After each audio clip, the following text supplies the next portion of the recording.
Hey everybody, this is Brittany. I've been studying the Bible since April 2017, and when I first started, I knew nothing about it.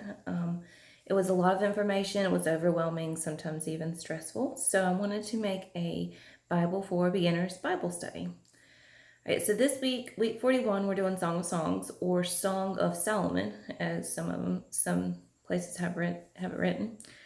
This is a collection of love poems written by Solomon. On the surface, it's about Solomon and his wife. But if you reread it, you can see the symbolism between Jesus as the groom and the church or the people, Christians, as his bride. The story begins with the two falling in love.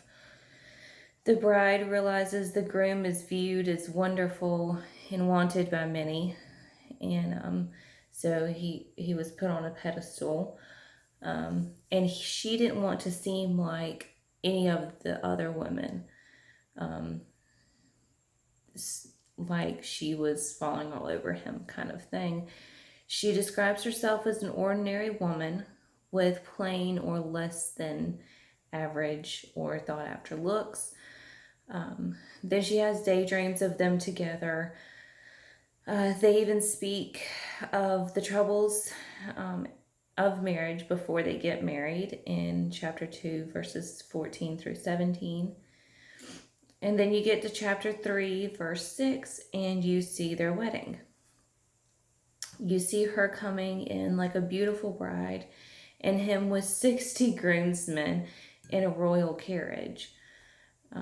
So it kind of, the number of groomsmen kind of plays into how important he is and how big his status is. Chapter 4 is when they consummate the marriage. Here the groom describes the bride's amazing beauty, the effect she has on him, and praises her virginity.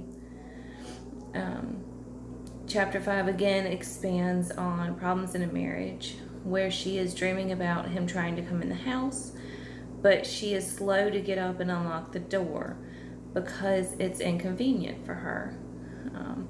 And when she finally does, he's gone, and she regrets her actions.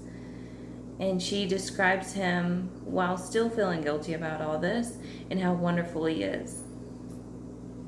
So it's kind of like it can be used symbolically in many different times in our relationship with God, where it's just inconvenient for us to have to be that pure in a world of full of so much wickedness, and it's inconvenient for us. It takes hard work, and when we finally do it, it's kind of like we feel like it's too late. And we can see that in our own marriages too, that sometimes we just get tired of being a good wife or a good husband, because it's hard work. It takes a lot of work to be a good spouse. And sometimes we just don't want to be inconvenienced. But she finally finds him, and he's quick to forgive her actions, just like God is quick to forgive us, and we should be quick to forgive our spouse. And then he describes her beauty again and is sure that she knows that she is preferred over all the others. It's an important thing for your spouse to know that he or she is preferred over everyone else, that you value him over all other humans. And you can find that in chapter 6, verse 8 through 10. Verse 8 through 9. He describes her beauty once again in chapter 7, and this time even more in depth, showing how their love has grown. Chapter 8, verses 6 and 7 describes love in a few ways. As a permanent seal on the heart, stronger than a man, more powerful, something that can't be quenched by just anyone, and something that cannot be bought. And then you get to 8:8, and chapter 8, verse 8 is a little weird. It seems out of place, but if you look at it as a flashback to her as a child, and and it's what is understood is to be her brothers. They're trying to keep her pure. So, for marriage and clean, and her reassuring them that she's kept herself pure, and that her husband values and appreciates it.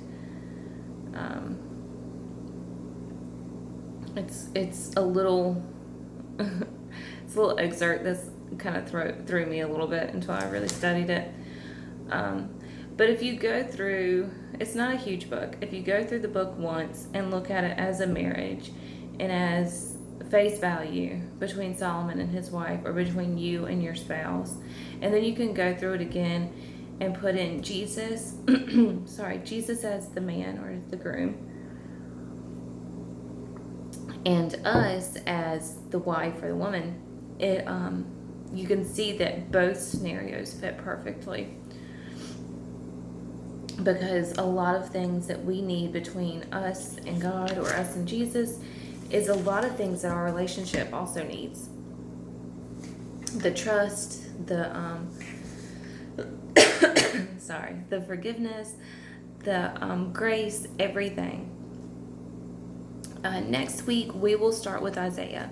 Isaiah is one of the hardest books for me personally. I don't do well with prophet books. But he was the biggest prophet, or yeah, I guess the biggest, one of the major prophets. And it is a humongous book. It's a lot of info, but we'll just go over it. And so next week we'll start all the prophets. I hope you guys have a great week. God bless.